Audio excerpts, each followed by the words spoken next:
भारत माता की, भारत माता की। કેમ આ તિરંગા બધા નીચે આવી ગયા? भारत माता की, भारत माता की, भारत माता की। मंच पर विराजमान गुजरात के गवर्नर आचार्य देवव्रत जी, यहां के लोकप्रिय मुख्यमंत्री श्रीमान भूपेंद्र भाई पटेल, केंद्र में मंत्रिमंडल के मेरे सहयोगी मनोहर लाल जी, सी.आर. पाटिल जी, गुजरात सरकार के अन्य मंत्रीगण, सांसदगण, विधायकगण और गुजरात के कोने कोने से यहां उपस्थित मेरे प्यारे भाई और बहनों,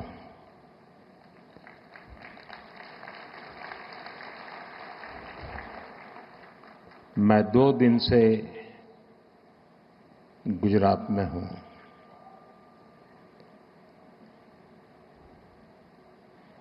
कल मुझे वडोदरा,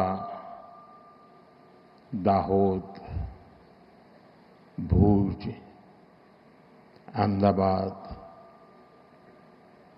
और आज सुबह सुबह गांधीनगर, मैं जहां जहां गया ऐसा लग रहा है देशभक्ति का ज्वार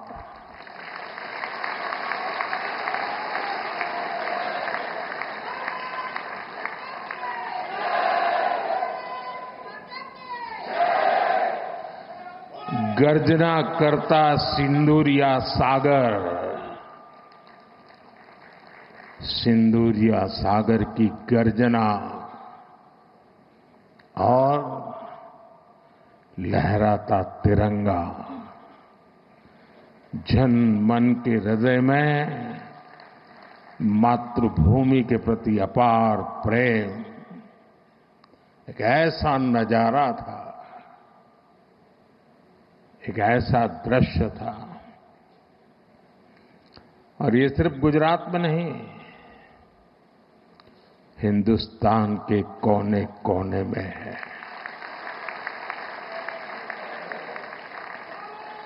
हर हिंदुस्तानी के दिल में है।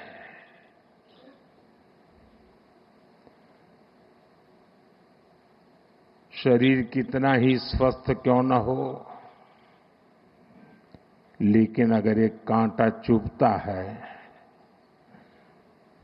तो पूरा शरीर परेशान रहता है। अब हमने तय कर लिया है उस कांटे को निकाल के रहेंगे।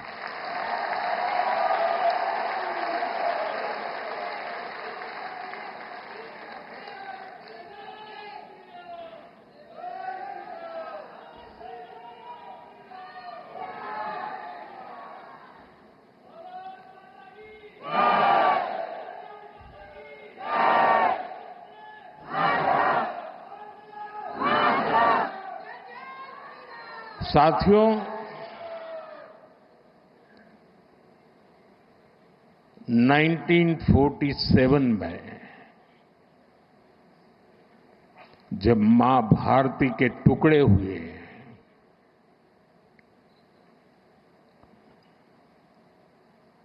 कटनी चाहिए थी तो जंजीरें, लेकिन काट दी गई भुजाएं। देश के 3 टुकड़े कर दिए गए।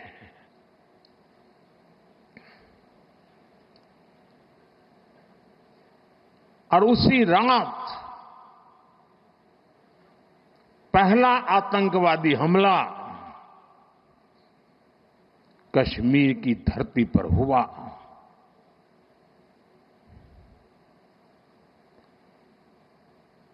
मां भारती का एक हिस्सा आतंकवादियों के बलबूते पर मुजाहिदों के नाम पर पाकिस्तान ने हड़प ले लिया।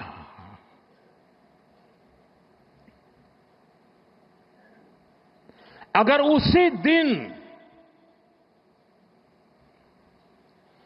इन मुजाहिदों को मौत के घाट उतार दिया गया होता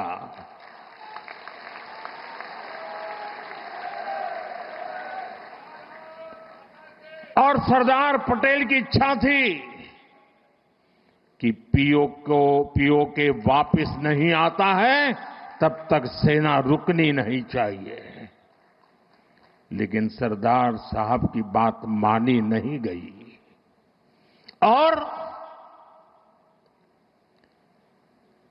ये मुजाहिदीन जो लहू चख गए थे वो सिलसिला 75 साल से चला है। पहलगाम में भी उसी का विकृत रूप था। 75 साल तक हम जेलते रहे और पाकिस्तान के साथ जब युद्ध का नौबत आई, तीनों बार भारत की सैन्य शक्ति ने पाकिस्तान को धूल चटा दी।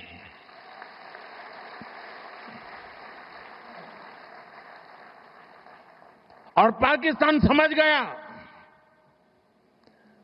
कि लड़ाई में वो भारत से जीत नहीं सकते हैं और इसलिए उसने प्रॉक्सी वॉर चालू किया। सैन्य प्रशिक्षण होता है, सैन्य प्रशिक्षित आतंकवादी भारत भेजे जाते हैं और निर्दोष निहत्थे लोग कोई यात्रा करने गया है, कोई बस में जा रहा है, कोई होटल में बैठा है, कोई टूरिस्ट बन के जा रहा है, जहां मौका मिला वे मारते रहे, मारते रहे, मारते रहे और हम सहते रहे। आप मुझे बताइए, क्या ये अब सहना चाहिए? क्या गोली का जवाब गोले से देना चाहिए? ईंट का जवाब पत्थर से देना चाहिए? ये कांटे को जल मुर्द से उखाड़ देना चाहिए?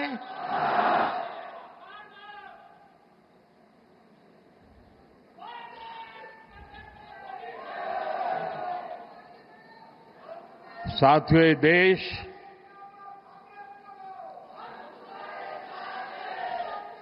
उस महान सांस्कृतिक परंपरा को लेकर के चला है, वसुधैव कुटुंबकम। ये हमारे संस्कार है, ये हमारा चरित्र है, सदियों से हमने इसे जिया है।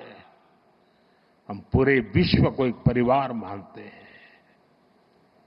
हम अपने पड़ोसियों का भी सुख चाहते हैं, वे भी सुख चैन से जिए, हमें भी सुख चैन से जीने दे।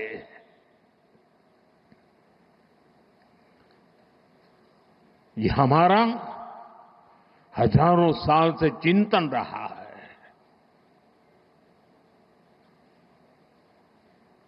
लेकिन जब बार बार हमारे सामर्थ्य को ललकारा जाए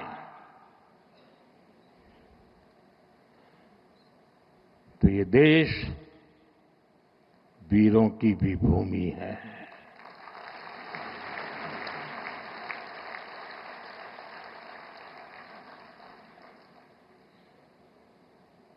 आज तक जिसे हमें प्रॉक्सी वॉर कहते थे,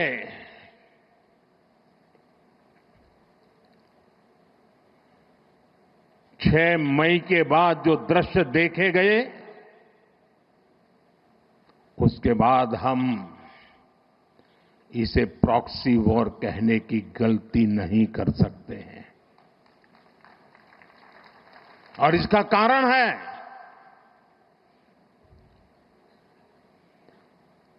जब आतंकवाद के 9 ठिकाने तय करके 22 मिनट में, साथियों 22 मिनट में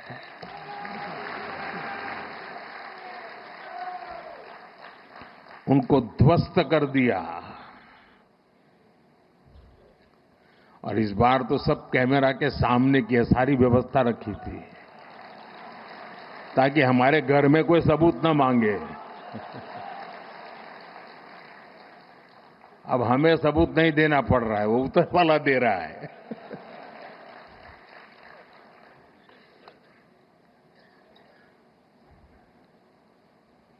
और मैं इसलिए कहता हूं अब ये प्रॉक्सी वॉर नहीं कह सकते इसको, क्योंकि जो आतंकवादियों के जनाजे निकले 6 मई के बाद जिनका कत्ल हुआ, उस जनाजे को स्टेट ऑनर दिया गया पाकिस्तान में। उनके कॉफिन पे पाकिस्तान के झंडे लगाए गए, उनकी सेना ने उनको सैल्यूट दी। ये सिद्ध करता है कि आतंकवादी गतिविधि प्रॉक्सी वॉर नहीं है, ये आपकी सोची समझी युद्ध की रणनीति है। आप वॉर ही कर रहे हैं तो उसका जवाब भी वैसे ही मिलेगा।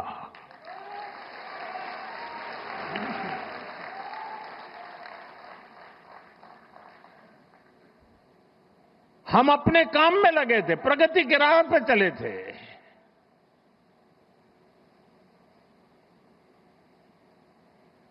हम सबका भला चाहते हैं और मुसीबत में मदद भी करते हैं।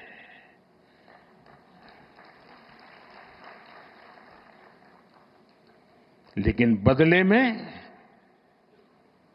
खून की नदियां बहती है।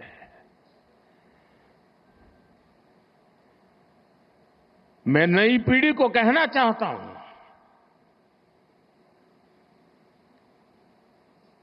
देश को कैसे बर्बाद किया गया है। 1960 में जो इंडस वाटर ट्रीटी हुई है, अगर उसकी बारीकी में जाएंगे तो आप चौंक जाएंगे। यहां तक तय हुआ है उसमें कि जो जम्मू कश्मीर की अन्य नदियों पर डैम बने हैं, उन डैम का सफाई का काम नहीं किया जाएगा, डिसिल्टिंग नहीं किया जाएगा। सफाई के लिए जो नीचे की तरफ गेट है वो नहीं खोले जाएंगे। 60 साल तक ये गेट नहीं खोले गए और जिसमें 100% पानी भरना चाहिए था, धीरे धीरे इसकी कैपेसिटी कम हो गई, 2%, 3% रह गया। क्या मेरे देशवासियों को पानी पर अधिकार नहीं है क्या? उनको उनके हक का पानी मिलना चाहिए, नहीं मिलना चाहिए क्या? और अभी तो मैंने कुछ ज्यादा किया नहीं है।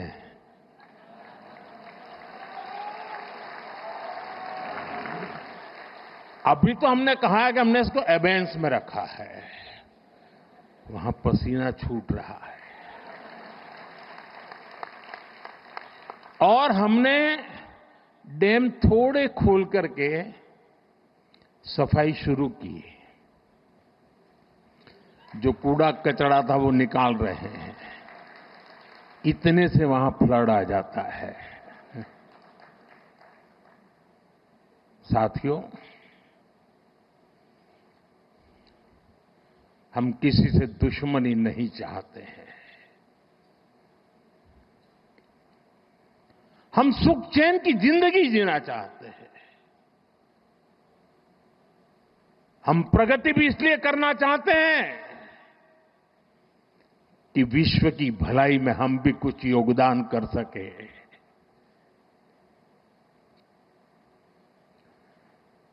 और इसीलिए हम एक निष्ठ भाव से कोटि कोटि भारतीयों के कल्याण के लिए प्रतिबद्धता के साथ काम कर रहे हैं। कल 26 मई था। 2014 में 26 मई मुझे पहली बार देश के प्रधानमंत्री के रूप में शपथ लेने का अवसर मिला। और तब भारत की इकोनॉमी दुनिया में 11 नंबर पर थे। हमने कोरोना से लड़ाई लड़ी, हमने पड़ोसियों से भी मुसीबतें झेली, हमने प्राकृतिक आपदा भी झेली। इन सब के बावजूद भी इतने कम समय में हम 11 नंबर की इकोनॉमी से 4 नंबर की इकोनॉमी पहुंच गए।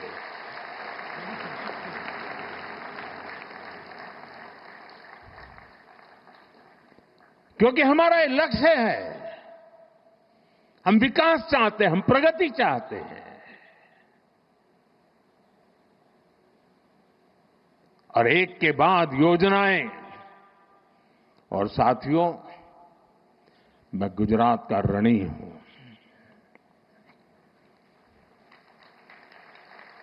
इस मिट्टी ने मुझे बड़ा किया है।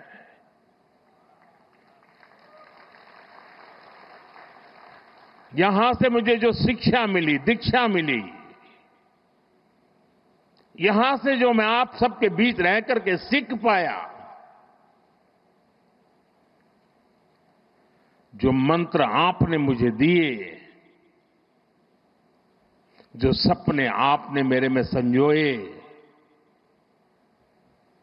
मैं उसे देशवासियों के काम आए इसके लिए कोशिश कर रहा हूं।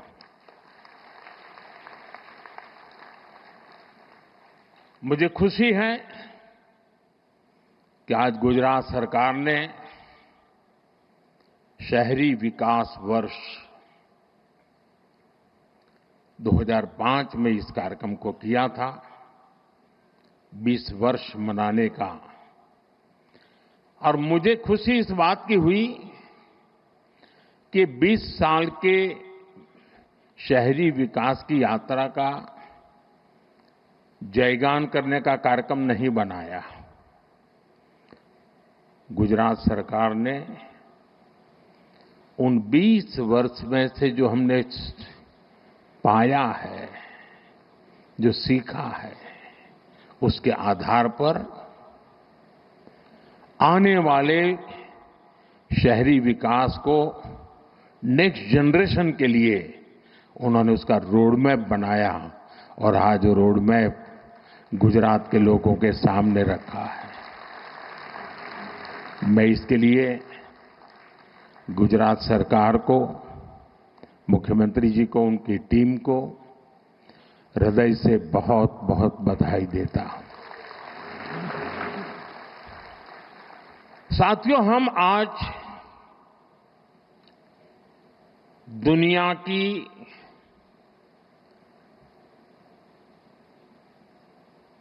चौथी इकोनॉमी बने हैं। किसी को भी संतोष होगा कि अब जापान को भी पीछे छोड़ करके हम आगे निकल गए। और मुझे याद है, हम जब 6 से 5 बने थे तब देश में और ही उमंग था, बड़ा उत्साह था, खास करके नौजवानों में। और उसका कारण ये था कि 250 साल तक जिन्होंने हम पर राज किया था ना, उस यूके को पीछे छोड़ करके हम 5 बने थे। लेकिन अब 4 बनने का आनंद जितना होना चाहिए, उससे ज्यादा 3 कब बनोगे इसका दबाव बढ़ रहा है।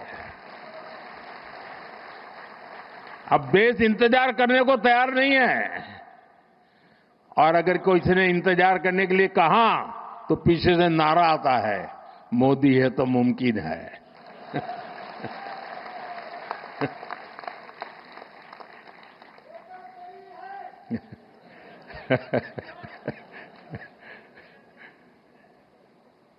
और इसलिए साथियों, एक तो हमारा लक्ष्य है 2047 हिंदुस्तान विकसित होना ही चाहिए,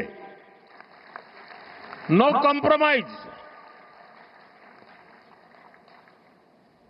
आजादी के 100 साल हम ऐसे ही नहीं बिताएंगे। आजादी के 100 साल ऐसे मनाएंगे कि दुनिया में विकसित भारत का झंडा फहरता होगा।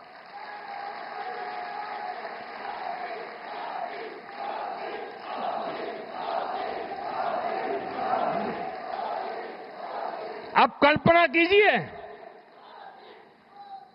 1920, 25, 30, 40, 42 उस कालखंड में चाहे भगत सिंह हो, सुखदेव हो, राजगुरु हो, नेताजी सुभाष बाबू हो, वीर सावरकर हो, श्यामजी कृष्ण वर्मा हो, महात्मा गांधी हो, सरदार पटेल हो, इन सब ने जो भाव पैदा किया था और देश के जन मन में आजादी की ललक न होती, आजादी के लिए जीने मरने की प्रतिबद्धता न होती, आजादी के लिए सहन करने की इच्छा शक्ति न होती, तो शायद 1947 में आजादी नहीं मिलती। ये इसलिए मिली कि उस समय जो 25-30 करोड़ आबादी थी, वे बलिदान के लिए तैयार हो चुकी थी। अगर 25-30 करोड़ लोग संकल्पबद्ध होकर के 20 साल 25 साल के भीतर भीतर अंग्रेजों को यहां से निकाल सकते हैं, तो आने वाले 25 साल में 140 करोड़ लोग विकसित भारत बना भी सकते हैं दोस्तों।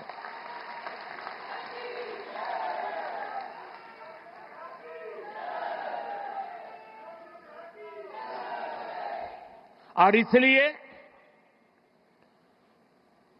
2030 में जब गुजरात के 75 वर्ष होंगे, मैं समझता हूं कि हमने अभी से 30 में होंगे ना, 35 में जब गुजरात के 75 वर्ष होंगे, हमने अभी से नेक्स्ट 10 ईयर का पहले एक प्लान बनाना चाहिए कि जब गुजरात के 75 होंगे तब गुजरात यहां पहुंचेगा, उद्योग में यहां होगा, खेती में यहां होगा, शिक्षा में यहां होगा, खेलकूद में यहां होगा। हमें एक संकल्प ले लेना चाहिए, और जब गुजरात 75 का हो, उसके 1 साल के बाद जो ओलंपिक होने वाला है, देश चाहता है कि वो ओलंपिक हिंदुस्तान में हो।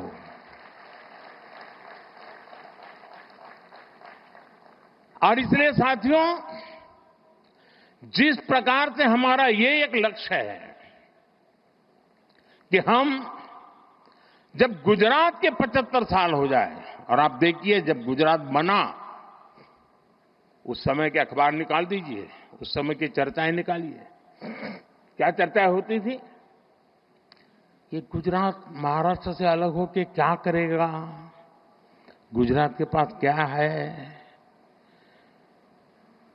समंदर है, खारा पाट है, इधर रेगिस्तान है, उधर पाकिस्तान है, क्या करेगा, गुजरात के पास कोई मिनरल्स नहीं, गुजरात कैसे प्रगति करेगा, ये ट्रेडर हैं सारे, इधर से माल लेते हैं, उधर बेचते हैं, बीच में दलाली से रोजी रोटी कमा करके गुजारा करते। क्या करेंगे? ऐसी चर्चा थी। वही गुजरात जिसके पास एक जमाने में नमक से ऊपर कुछ नहीं था, आज दुनिया को हीरे के लिए गुजरात जाना जाता है।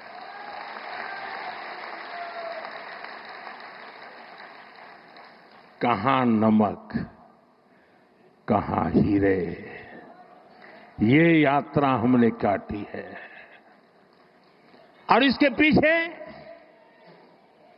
सुविचारित रूप से प्रयास हुआ है, योजनाबद्ध तरीके से कदम उठाए हैं। हमारे यहां आमतौर पर गवर्नेंस के मॉडल की चर्चा होती है कि सरकार में साइलोज ये सबसे बड़ा संकट है। एक डिपार्टमेंट दूसरे से बात नहीं करता है, एक टेबल वाला दूसरे टेबल वाले से बात नहीं करता है, ऐसी चर्चा होती है। कुछ मात्रा में सही भी होगा, लेकिन उसका कोई सॉल्यूशन है क्या? मैं आज आपको बैकग्राउंड बताता हूं। ये शहरी विकास वर्ष अकेला नहीं, हमने उस समय हर वर्ष को किसी न किसी एक विशेष काम के लिए डेडिकेट करते थे। जैसे 2005 में शहरी विकास वर्ष मना गया। एक साल ऐसा था जब हमने कन्या शिक्षा के लिए डेडिकेट किया था। एक वर्ष ऐसा था जो हमने पूरा टूरिज्म के लिए डेडिकेट किया था। इसका मतलब ये नहीं कि बाकी सब काम बंद करते थे, लेकिन सरकार के सभी विभागों को उस वर्ष अगर फॉरेस्ट डिपार्टमेंट है तो उसको भी अर्बन डेवलपमेंट में वो कंट्रीब्यूट क्या कर सकता है, हेल्थ विभाग है तो अर्बन डेवलपमेंट ईयर में कंट्रीब्यूट क्या कर सकता है, जल संरक्षण मंत्रालय है तो वो अर्बन डेवलपमेंट में क्या कंट्रीब्यूट कर सकता है, टूरिज्म डिपार्टमेंट है तो वो अर्बन डेवलपमेंट में क्या कंट्रीब्यूट कर सकता है। यानी एक प्रकार से whole of the government approach, इस भूमिका से ये वर्ष मना। और आपको याद होगा जब हमने टूरिज्म ईयर बनाया तो पूरे राज्य में, उसके पहले गुजरात में टूरिज्म की कल्पना ही कोई नहीं कर सकता, विशेष प्रयास किया गया। उसी समय एड कैंपेन चलाया, कुछ दिन को गुजारो गुजरात में। एक एक चीज उसमें से निकली, उसी में से रणोत्सव निकला, उसी में से स्टैच्यू ऑफ यूनिटी बना, उसी में से आज सोमनाथ का विकास हो रहा है, गिर का विकास हो रहा है, अंबाजी का विकास हो रहा है, एडवेंचर स्पोर्ट्स आ रही हैं, यानी एक के बाद एक चीजें डेवलप होने लगी। वैसे ही जब अर्बन डेवलपमेंट ईयर बनाया, और मुझे याद है मैं राजनीति में नया नया आया था और कुछ समय के बाद हम अहमदाबाद म्युनिसिपल कॉरपोरेशन सबसे पहले जीते। तब तक हमारे पास एक राजकोट म्युनिसिपैलिटी हुआ करती थी, तब वो कॉरपोरेशन नहीं थी। और हमारे एक प्रहलाद भाई पटेल थे, पार्टी के बड़े वरिष्ठ नेता थे, बहुत ही इनोवेटिव थे, नई नई चीजें सोचना उनका स्वभाव था। मैं नया राजनीति में आया था तो प्रहलाद भाई एक दिन आए मिलने के लिए। उन्होंने कहा ये हमें जरा, उस समय चिमन भाई पटेल की सरकार थी, तो हमने चिमन भाई और भाजपा के लोग छोटे पार्टनर थे, तो हमने चिमन भाई को मिलकर के समझाना चाहिए कि ये जो लाल बस अहमदाबाद की है उसको जरा अहमदाबाद के बाहर जाने दिया जाए। तो उन्होंने मुझे समझाया। फिर मैं और प्रहलाद भाई चिमन भाई को मिलने गए। हमने बहुत माथापच्ची की।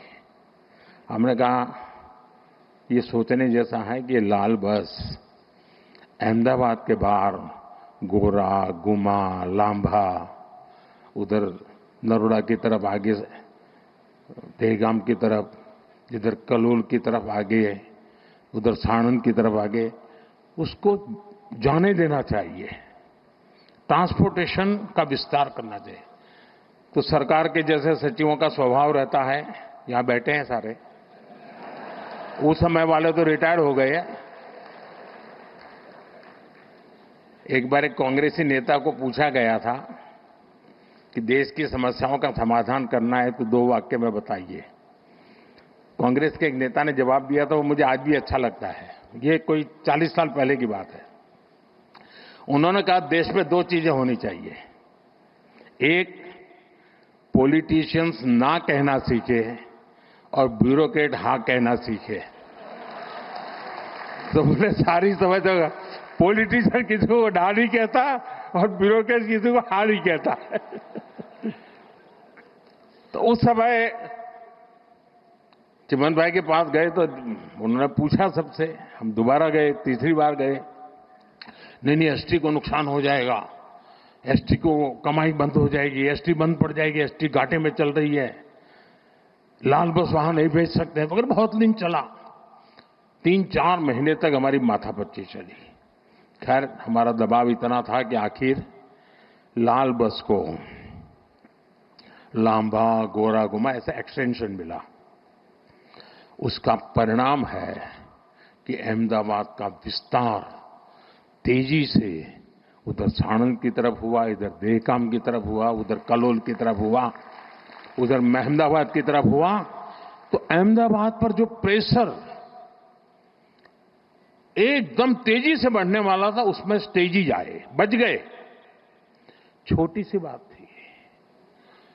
तब जाकर के, मैं तो उस समय राजनीति में नया था, मुझे कोई ज्यादा इन चीजों को मैं जानता भी नहीं था, लेकिन तब समझ में आता था कि हम तत्कालीन लाभ से ऊपर उठ करके सचमुच में राज्य की और राज्य के लोगों की भलाई के लिए हिम्मत के साथ, लंबी सोच के साथ चलेंगे तो बहुत लाभ होगा। और मुझे याद है जब अर्बन डेवलपमेंट ईयर मनाया तो पहला काम आया ये एंक्रोचमेंट हटाने का। अब जब एंक्रोचमेंट हटाने की बात आती तो सबसे पहले रुकावट बनता है पॉलिटिकल आदमी, किसी भी दल का, वो आके खड़ा हो जाता है तो उसका लगता है मेरे वोटर है, तुम तोड़ रहे हो। और अफसर लोग भी बड़े चतुर होते हैं, जब उनको कहते हैं कि ये सब तोड़ना है तो पहले जाकर को हनुमान जी का मंदिर तोड़ते हैं। तो ऐसा तूफान खड़ा हो जाता है कि कोई भी पॉलिटिशियन डर जाता है, उसको लगता है ये हनुमान जी का मंदिर तोड़ दिया। वाहो, हमने बड़ी हिम्मत दिखाई।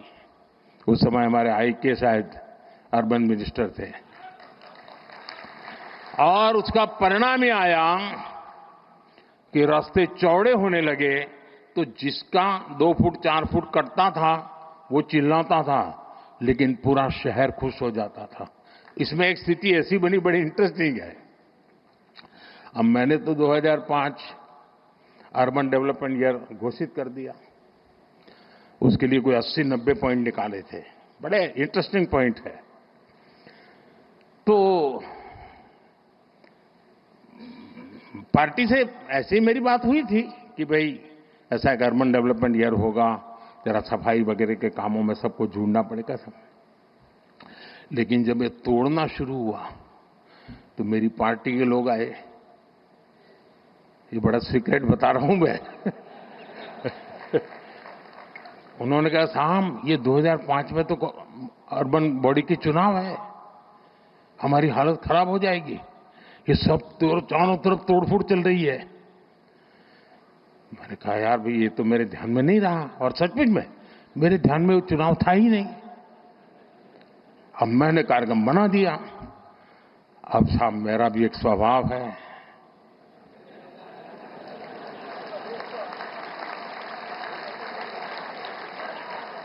हम तो बचपन से पढ़ते आए हैं डगलू भरू के ना हटबू।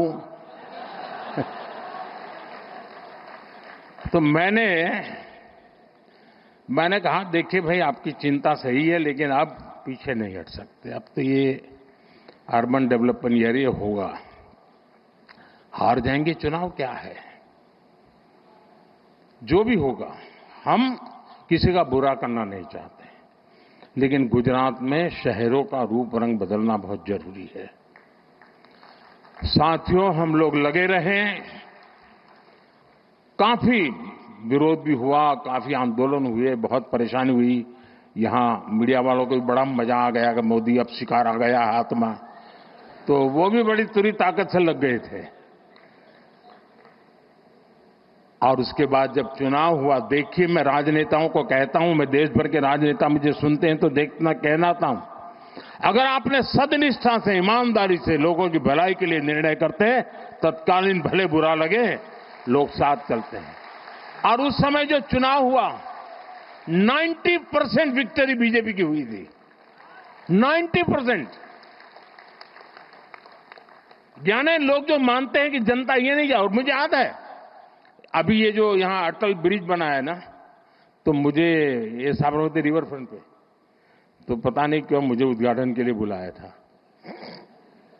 कई कार्यक्रम थे तो मैंने कहा चलो भी हम भी देखने जाते, तो मैं जरा वो अटल ब्रिज पर टहलने गया, तो वहां मैंने देखा कुछ लोगों ने पान की पिचकारियां लगाई थी।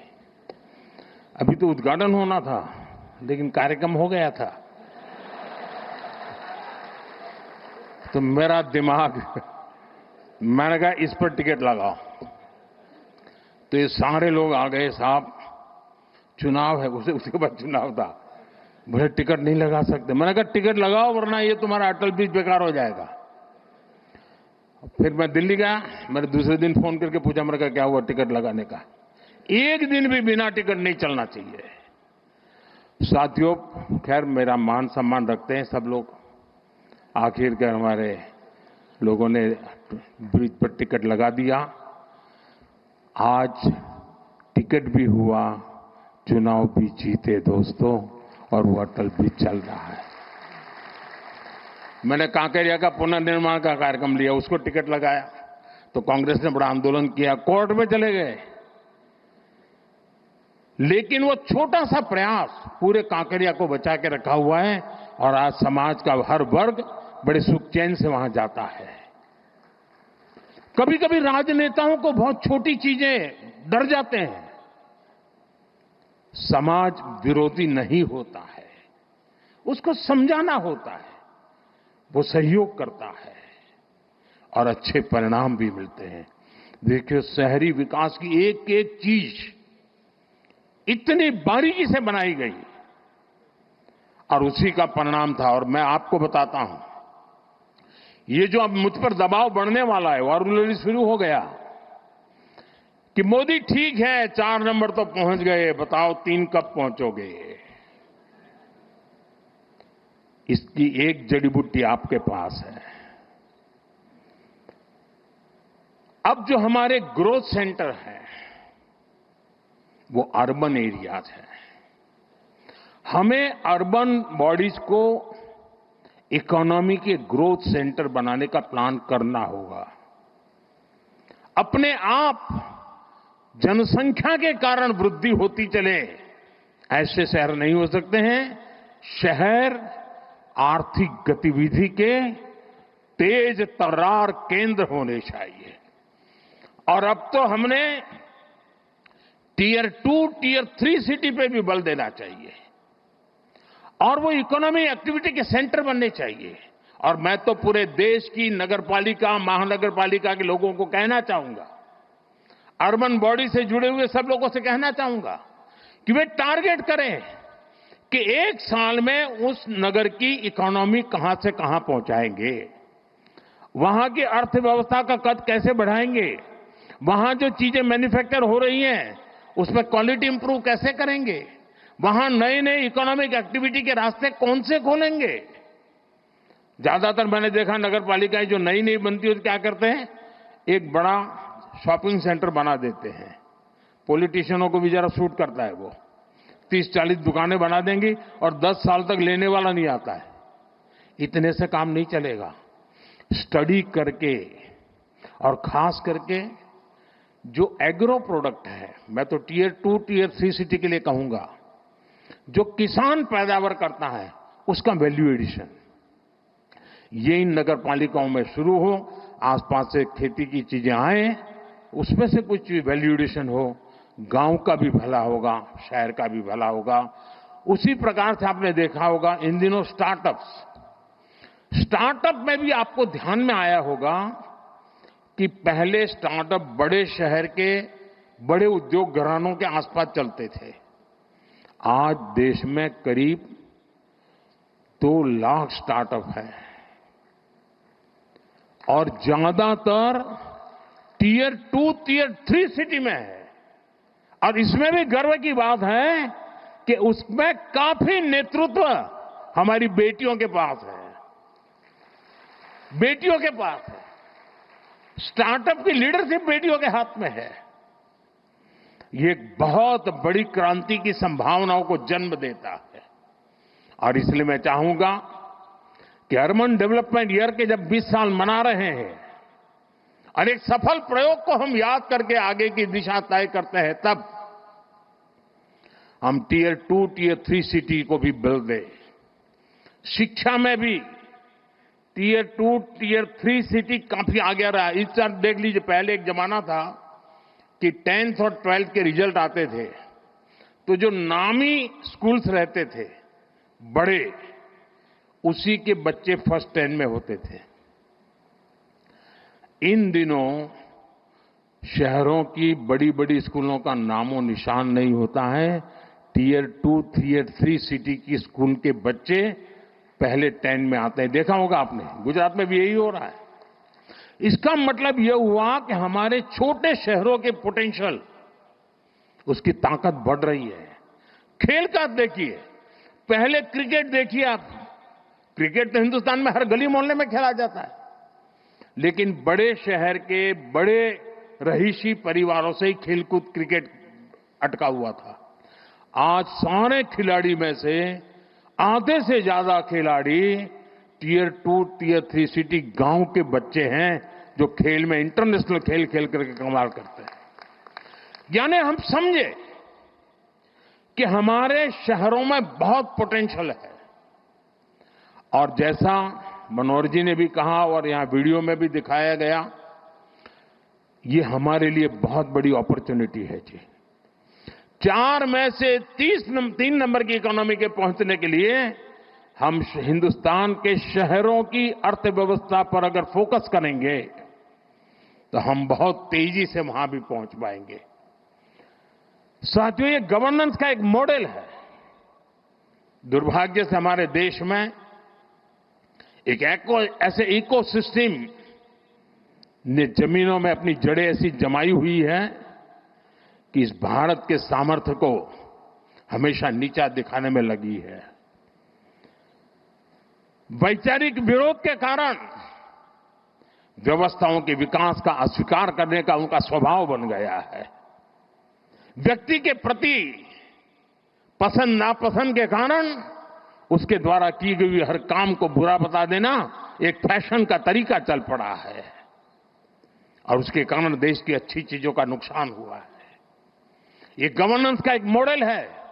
अब आप देखिए, हमने शहरी विकास पर तो बल दिया, लेकिन वैसा ही जब मुझे आपने दिल्ली भेजा तो हमने एस्पिरेशनल डिस्ट्रिक्ट, एस्पिरेशनल ब्लॉक के विचार किया कि हर राज्य में एकाध जिला, एकाध तहसील ऐसी होती हैं जो इतना पीछे होता है कि वो स्टेट की सारी एवरेज को पीछे खींच ले जाता है। आप जंप लगा ही नहीं सकते, वो बेड़ियों की तरह होता है। मैंने कहा पहले इन बेड़ियों को तोड़ना है और देश में 100 के करीब एस्पिरेशनल डिस्ट्रिक्ट उनको आइडेंटिफाई किया गया। एक 40 पैरामीटर से देखा गया कि यहां क्या जरूरत है। अब 500 ब्लॉक्स आइडेंटिफाई किए हैं। Whole of the government approach के साथ फोकस किया गया, यंग अफसरों को लगाया गया, फुल टेन्योर के साथ काम करे ऐसा लगाया। आज दुनिया के लिए एक मॉडल बन चुका है और जो डेवलपिंग कंट्रीज है उनको भी लग रहा है कि हमारे यहां विकास के इस मॉडल की ओर हमें चलना चाहिए। हमारा एकेडमिक वर्ल्ड भारत के इन प्रयास और सफल प्रयासों के विषय में सोचे और जब एकेडमिक वर्ल्ड इस पर सोचता है तो दुनिया के लिए भी वो एक अनुकरणीय उदाहरण के रूप में काम आता है। साथियों, आने वाले दिनों में टूरिज्म पर हमें बल देना चाहिए। गुजरात ने कमाल करके दिया है जी। कोई सोच सकता है कच्छ के रेगिस्तान में जहां कोई जाने का नाम नहीं लेता था, वहां आज जाने के लिए बुकिंग नहीं मिलता है, बुकिंग नहीं मिलता है। चीजों को बदला जा सकता है। दुनिया का सबसे बड़ा ऊंचा स्टैच्यू, ये अपने आप में अद्भुत है। मुझे बताया गया कि वडनगर में जो म्यूजियम बना है, कल मुझे एक यूके के एक सज्जन मिले थे, उन्होंने कहा कि मैं वडनगर का म्यूजियम देखने गया। ये इंटरनेशनल लेवल में इतने ग्लोबल स्टैंडर्ड का वो म्यूजियम बना है, और भारत में काशी जैसे बहुत कम जगह हैं कि जो अविनाशी है, जो कभी भी मृतप्राय नहीं हुए, जहां हर पल जीवन रहा है, उसमें एक वडनगर है जिसमें 2800 साल तक के सबूत मिले। अभी हमारा काम है कि वो इंटरनेशनल टूरिस्ट मैप पर कैसे आए। हमारा लोथल, जहां हम एक म्यूजियम बना रहे हैं, मैरीटाइम म्यूजियम, 5000 साल पहले मैरीटाइम में दुनिया में हमारा डंका बजता था। धीरे धीरे हम भूल गए। लोथल उसका जीता जागता उदाहरण है। लोथल में दुनिया का सबसे बड़ा मैरीटाइम म्यूजियम बन रहा है। आप कल्पना कर सकते हैं कि इन चीजों का कितना लाभ होने वाला है। और इसलिए मैं कहता हूं, 2005 का हुए समय था जब पहली बार गिफ्ट सिटी के आइडिया को कंसीव किया गया, और मुझे याद है शायद हमने इसका लॉन्चिंग टैगोर हॉल में किया था। तो उसके बड़े बड़े जो हमारे मन में डिजाइन थी, उसके चित्र लगाए थे। तो मेरे अपने ही लोग पूछ रहे थे, ये होगा? इतने बड़े बिल्डिंग टावर बनेंगे? मुझे बराबर याद है। यानी जब मैं उसका मैप वगैरह और उसका प्रेजेंटेशन दिखाता था केंद्र के कुछ नेताओं को, तो वो भी मुझे कह रहे भारत जैसे देश में ये क्या कर रहे हो तुम? मैं सुनता था। आज वो गिफ्ट सिटी, हिंदुस्तान का हर राज्य कह रहा है कि हमारे यहां भी एक गिफ्ट सिटी होना चाहिए। साथियों, एक बार कल्पना को करते हुए उसको जमीन पर, धरातल पर उतारने का अगर हम प्रयास करें तो कितने बड़े अच्छे परिणाम मिल सकते हैं, ये हम भली भांति देख रहे हैं। वही कालखंड था, रिवर फ्रंट को कंसीव किया। वही कालखंड था जब दुनिया का सबसे बड़ा स्टेडियम बनाने का सपना देखा, पूरा किया। वही कालखंड था दुनिया का सबसे ऊंचा स्टैच्यू बनाने के लिए सोचा, पूरा किया। भाइयों बहनों, एक बार हम मान के चले, हमारे देश में पोटेंशियल बहुत है, बहुत सामर्थ्य है। साथियों, मुझे पता नहीं क्यों निराशा जैसी चीज मेरे मन में आती ही नहीं है।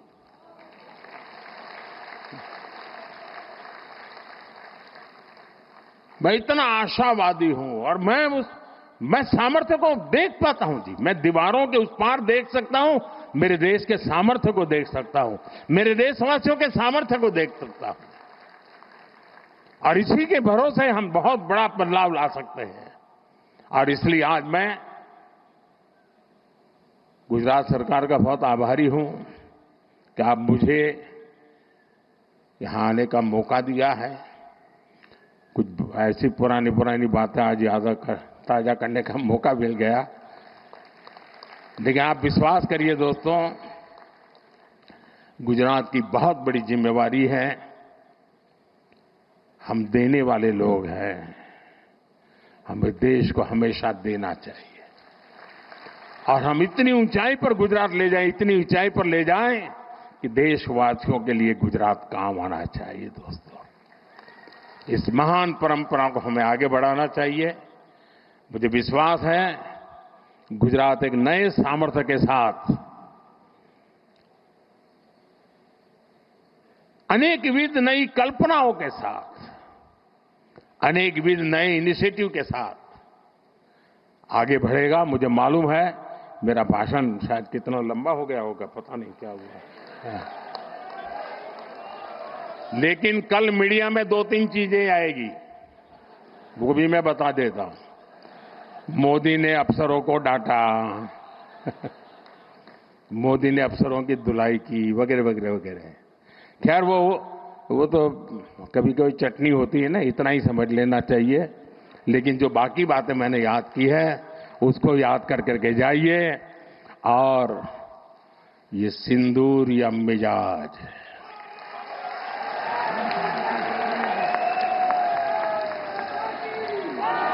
ये सिंदूरिया स्पिरिट दोस्तों 6 मई की रात ऑपरेशन सिंदूर सैन्य बल से प्रारंभ हुआ था, लेकिन अब ये ऑपरेशन सिंदूर जनबल से आगे बढ़ेगा। और जब मैं सैन्य बल और जनबल की बात करता हूं तब ऑपरेशन सिंदूर जनबल का मतलब मेरा होता है जन जन देश के विकास के लिए भागीदार बने, दायित्व संभालें। हम इतना तय कर लें कि 2047 जब भारत की आजादी के 100 साल होंगे, विकसित भारत बनाने के लिए तत्काल भारत की इकोनॉमी को 4 नंबर से 3 नंबर पर ले जाने के लिए